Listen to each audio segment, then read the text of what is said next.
Hi guys, welcome to my channel. So first things first, I did not understand it. And so we come to the matter at hand. Why is it so hard to change our mind? Why do people still believe that the earth is flat? Or that the moon landing was faked?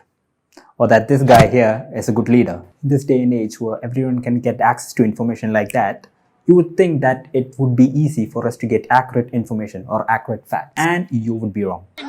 You see, there is a particular reason why we believe in the things that we do, and it's definitely not disillusion. Because when it comes to discerning the facts, our minds are hardly objective. See, most of us believe in climate change because we are conscious of our own doing, and some people don't believe in it because they do not want to be held responsible. And it's that simple. And it has nothing to do with what we are taught in school. And so what about the facts, you ask? Our minds may be subjective, but the facts certainly are not. So why can't we just follow the facts? And that does seem like a reasonable question. Except there are two aspects why the facts take a backseat. The first one is the technological element and the second one is the human element. So let us take a closer look at the first one. Now, our go-to source for information is the internet, or Google to be more specific. And with how the search engine works, the answers we get are never unbiased. And that is where the problem lies. As an example, let us take climate hysteria. Climate hysteria is a term coined by deniers of human-induced climate change, accusing climate change activists and supporters of creating mass hysteria in the name of climate change to control people's actions. Now, of course, this claim is unfounded as there is overwhelming proof regarding the validity of climate change, but there also happens to be a minority of research and arguments against it. Now, if someone hears the term climate change hysteria and types it in, they are doing so in order to gain information about what it is. And as you can see, this is the topmost result that I received.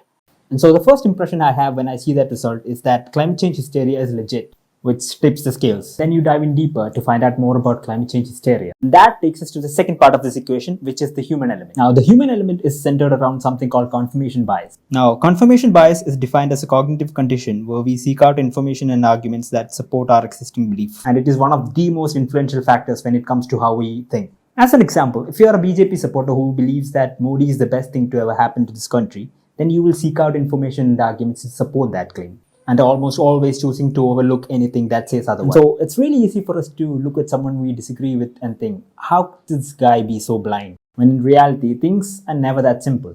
And so these two elements are confirmation bias and the skewed algorithm of the internet complement each other and create a virtual rabbit hole that we just fall into. And this potent mixture is especially effective if we have a personal stake in the issues at hand. As an example, if you are someone who is completely annoyed by the constant call to turn vegan or to reduce your fuel consumption because of climate change or because of global warming, then you would prefer to believe that climate change is a hoax. And so almost every conspiracy that we hear about, from the flat earth theory to TikTokers who believe that Harry Potter world exists. Oh yeah, there's a whole bunch of TikTokers who believe that you can do something called shifting and end up in Hogwarts and live there, can be traced back to this abundance of information and our tunnel vision. So there is a pretty simple experiment you can run to test this out. Just create a new email ID, log into YouTube using that email ID, and just start searching for conspiracies. Why is the earth flat? Why was the moon landing faked? Or were the Kauravas born using IVF?